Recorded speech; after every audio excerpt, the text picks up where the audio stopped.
So you're sitting at your table, sifting through old rolls of pennies like you've done hundreds of times. And then something feels off with one of them. The color's richer, the tone is deeper, the sound just different when it hits the table. It looks like a normal 1983 Lincoln cent, but it's not. That's exactly what happened for a few lucky collectors who stumbled upon one of the rarest modern mint errors in US history, the 1983 bronze transitional cent. It's a Lincoln penny that can be worth tens of thousands of dollars. One of those tiny copper-colored mistakes just shattered records not long ago, selling for over $29,000. So how did this impossible coin even exist? A full year after the mint had supposedly stopped using bronze altogether. Let's break down the mystery behind this legendary transitional error.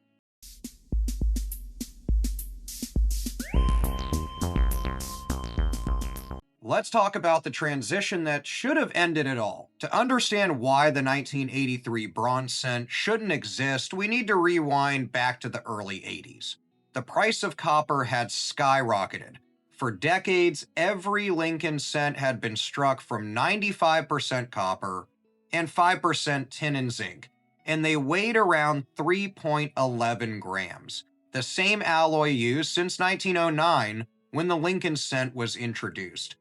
But by 1982, it cost more to make a penny than a penny was worth, kind of similar to how it is today. So in August of that year, the mint made a huge change. They switched to a cheaper zinc core plated with copper. This dropped the weight down to 2.5 grams, which saved a ton of money in production. By 1983, the changeover was complete. Every cent that year should have been zinc. No exceptions, no leftovers, no mistakes. But somehow, a few 1983 cents came out of the presses still struck on bronze planchets, and that's where the story begins.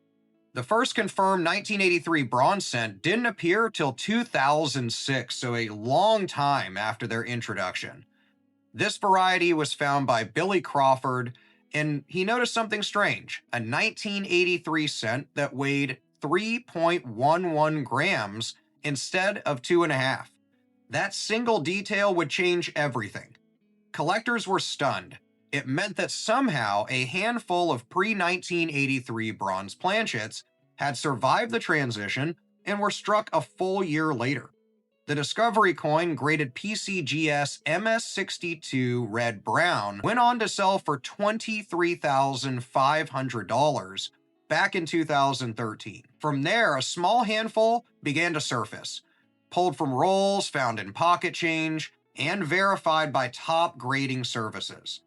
And just recently, back in July of 2024, GreatCollections auctioned off the finest known example, graded PCGS MS65 Red, for a record-breaking $29,250. This would set a new benchmark for modern mint errors. Less than 10 examples have ever been confirmed, so these coins are crazy rare. You just want to let that sink in. Less than 10 coins are even known to exist, but it doesn't mean that there's not more of them floating around out there. So how did the transitional error even happen? Think of it like this: when the mint changes the metal composition of a coin, whether from copper to steel or bronze to zinc, there's always a brief window where old and new planchets will be mixed. Machines jam, hoppers stick, stray blanks get wedged in the corners and later shake loose. In this case, a few leftover bronze planchets meant for 1982 somehow stayed behind. These are likely hidden deep in the mint's equipment. When 1983 production began, those planchets got struck with new dates, creating a small handful of 1983 bronze cents that were never supposed to exist.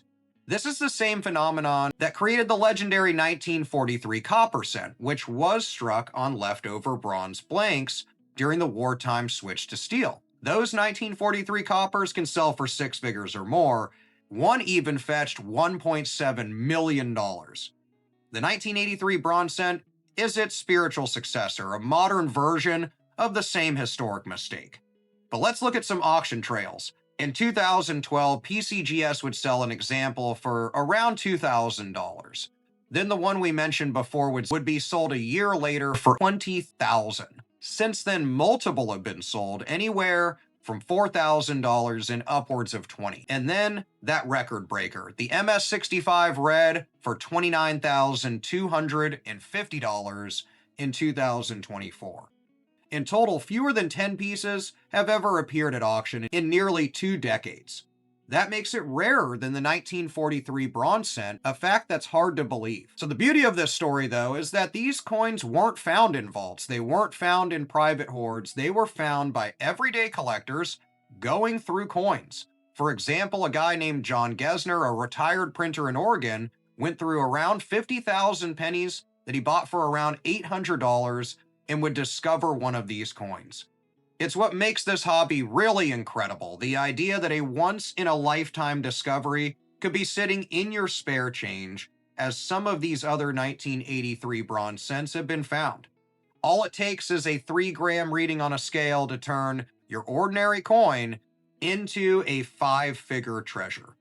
So I think the takeaway is today, the 1983 bronze Lincoln cent, it really stands as one of the most important transitional errors of the modern era, I think.